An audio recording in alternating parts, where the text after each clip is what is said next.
Ayan idol oh, meron akong napansin pa dito sa aming bahay pag-uwi ko po kanina. Parang may nakatakip to dito kako. Ayan oh. Binuksan ko po mga idol, tignan po natin kung anong laman.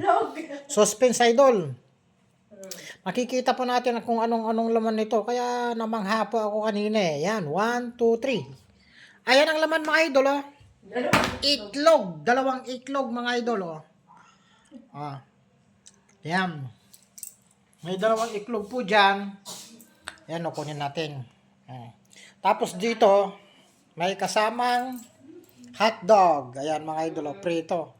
Ayan, ang ulam po namin ngayong gabi po. Mga idol, mga kaparmers.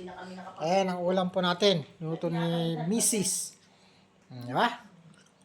Ayan, mga ka-idol, yung ating pong ulam. Tapos mayroon siyang, tignan nga natin yung isa, siling paksiw ata ito. O ayan o, yung sili po ito na tabal. Yan mga idol.